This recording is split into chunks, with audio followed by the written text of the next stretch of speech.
నమస్తే, welcome to #you. నేను మీ రాజేష్. గత కొంతకాలంగా టాలీవుడ్లో మోక్షజ్ఞ ఎంట్రీ, ఎవరైతే బాలకృష్ణ వారసుడిగా చెప్పుకునే మోక్షజ్ఞ ఎప్పుడు ఎంట్రీ ఇవ్వబోతాడు, ఎటువంటి స్టోరీతో ఏ సినిమాతో ఎంట్రీ ఇవ్వబోతాడనే చర్చ ఉంది. కానీ సీన్ కట్ చేస్తే ఇప్పుడు తాజాగా నారా రోహిత్ ఆయన సినీ ప్రమోషన్స్లో భాగంగా ఒక లీక్ ఇచ్చాడు. లవ్ స్టోరీ కోసం వెయిట్ చేస్తున్నాడు మోక్షజ్ఞ అని. సో ఈ నేపథ్యంలో ఖచ్చితంగా వచ్చే ఒక ముహూర్తం కూడా ఫిక్స్ అయిపోయినట్టుగా ప్రచారం జరుగుతుంది. మరోవైపు గతంలో ఆదిత్య 369 సీక్వెల్గా వస్తాడు అన్న ప్రచారం గతంలో టాలీవుడ్ సర్కిల్స్లో బాగా జరిగింది. సో ఇటువంటి సందర్భాల్లో అసలు ఎప్పుడు ఎంట్రీ ఉండే అవకాశాలు ఉన్నాయి, ఏం జరుగుతుంది మోక్షజ్ఞ ఎంట్రీ కోసం మాట్లాడదాం. మనతో పాటు Dasari Vignan film critic join అవుతుంది, డిస్కస్ చేద్దాం. విజ్ఞాన్ గారు నమస్తే. సార్, ఏంటి సార్ మోక్షజ్ఞ ఎంట్రీ ఎప్పుడు ఉండే అవకాశం ఉంటుంది? ఎందుకంటే గత కొంతకాలంగా ఊరిస్తూ ఉన్నాడు, ఇప్పుడేమో కొంత స్లిమ్ అయ్యారు, దాని మీద కొంచెం వర్కౌట్ జరుగుతుంది అని కూడా ప్రచారం జరుగుతుంది. నారా రోహిత్ కూడా చెప్పినటువంటి వ్యాఖ్యలు చూసిన తర్వాత మొత్తానికి మోక్షజ్ఞకు మోక్షం లభించిందా ఎంట్రీకి అని అనుకోవాలా?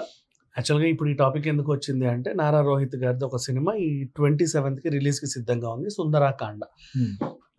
దాని ప్రమోషన్స్లో భాగంగా అతనికి 2-3 క్వశ్చన్లు ఎదురైతే తను ఆన్సర్ ఇచ్చాడు. సో ఇక అసలు విషయానికి వస్తే, ఈయన ఆదిత్య 369 మూవీ సీక్వెల్లో రాబోతున్నాడు అని చెప్పేసి న్యూస్. ఆదిత్య 369 అంటే ఈ మధ్య కాలంలో పాన్ ఇండియా లెవెల్లో సినిమాలు వర్కౌట్ అవ్వాలంటే కొంచెం పీరియాడిక్ డ్రామాలే తీసుకుంటున్నారు, అది మనకు తెలిసిందే.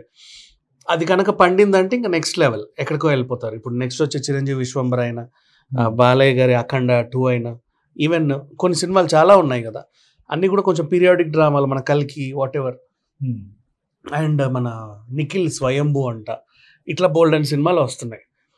ఇప్పుడు ఈ విషయానికి వస్తే పర్ఫెక్ట్ చాయిస్ అని చెప్పుకోవచ్చు. అంటే పాన్ ఇండియా లెవెల్లో అడుగు పెట్టాలి అంటే ఆ మాత్రం గ్రాండియర్ ఉండాలి. అండ్ దీంట్లో ఒక సర్ప్రైజ్ ఉంది.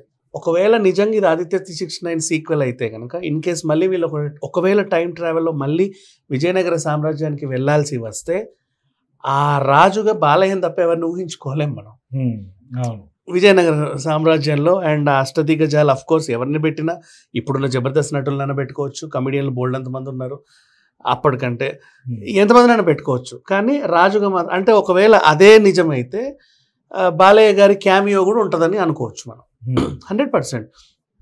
So Aditya 369 cinema is something like that. ఆ రోజుల్లోనే చాలా చూపించాడు మనకి టైం ట్రావెల్ గురించి.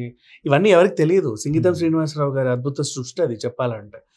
అండ్ ఇప్పుడు ప్రజెంట్ జనరేషన్లో అలాంటి సినిమాలను మనం విజువల్ వండర్స్ లాగా చూసి ఎంజాయ్ చేస్తున్నాం. అండ్ అప్పటికి ఇప్పటికి సాంకేతికత బాగా డెవలప్ అయింది కాబట్టి అట్లాంటి సినిమాని నిజంగా రీక్రియేట్ చేయగలిగితే ఇట్స్ వండర్ఫుల్ డెబ్యూ అని చెప్పుకోవచ్చు. అండ్ అందులో మనం బాలయ్య గారి క్యామియోని కూడా చూడవచ్చు.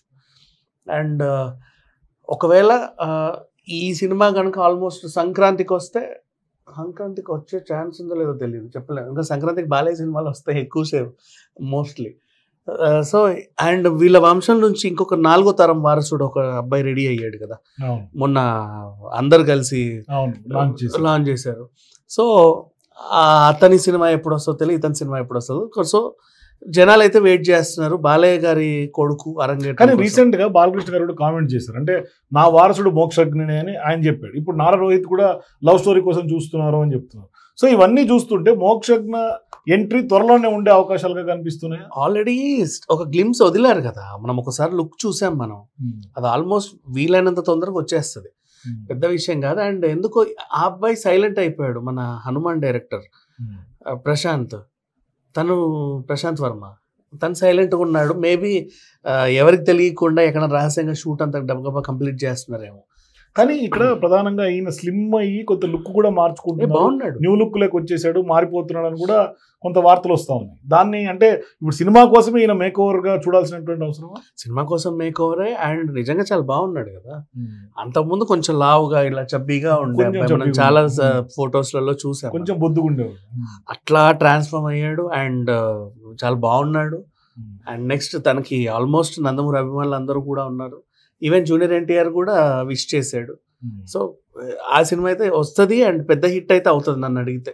ఫస్ట్ సినిమా నుంచే ఈయన ఇది ఉంటుంది. అండ్ ఒక మంచి లవ్ స్టోరీ కోసం చూస్తున్నారు. ఇతనికి కూడా లవ్ స్టోరీలు అవసరమే, యాక్షన్ సినిమాలు అవసరమే. అంటే 360 degrees బాలయ్య చేసినట్టుగా ఎక్స్పెక్ట్ చేస్తారు కదా ఫ్యాన్స్ అంటే. బాలకృష్ణ అనగానే మాస్ మహారాజా, అవును, ఓ రకంగా చెప్పాలంటే మాసుకు మాసు, క్లాసుకు క్లాసు, కానీ చాలా వరకు ప్రతి పాత్రకి న్యాయం చేస్తున్నాయి. మరి ఈయన విషయంలో ఎక్స్పెక్టేషన్స్ ఎట్లా ఉన్నాయి ఫ్యాన్స్? ఈయన విషయాలు ఎక్స్పెక్టేషన్ అంటే ఇక యంగ్ అబ్బాయి కాబట్టి ప్రజెంట్ అన్ని లుక్కుల్లో చూడడానికి ఇష్టపడతారు. పోలీస్ గెటప్, లేకపోతే యాక్షన్ హీరో, లేకపోతే మాస్ హీరో, ఇట్లాంటివన్నీ. తర్వాత స్లోగా ఇంకా ఫ్యామిలీ లవర్ బాయ్ లాగా ఆయన ఎస్టాబ్లిష్ అవ్వాలని కోరుకుంటున్నాడు. లవర్ బాయ్ లాగా ఎస్టాబ్లిష్ అవ్వాలి, బట్ ఇప్పుడున్న జనరేషన్ లవర్ బాయ్ ఎస్టాబ్లిష్ అవ్వట్లా. సో కొంచెం రగ్గుడ్ లుక్లో, రగ్గుడ్గా, లేదా పీరియాడిక్ డ్రామాలు చేసుకుంటున్నాం, జనాల్ని మెప్పించాల్సిన అవసరం ఉంది.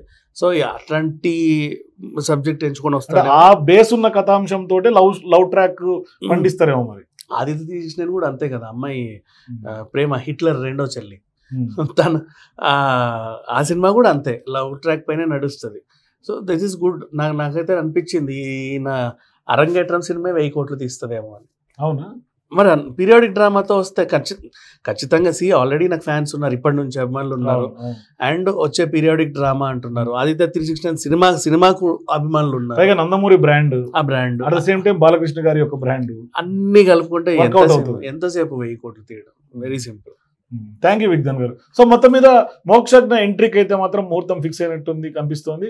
సో ఇప్పుడు టాలీవుడ్ లో ఒక కొత్త హీరో నందమూరి వారసుడు మరొకరు ఎంట్రీ ఇవ్వబోతున్నట్టుగా స్పష్టంగా అర్థమవుతుంది. సో మీరు కూడా మోక్షజ్ఞ ఎంట్రీ పైన మీ అభిప్రాయాల కింద కామెంట్స్ తెలియజేయండి. For more videos please watch #.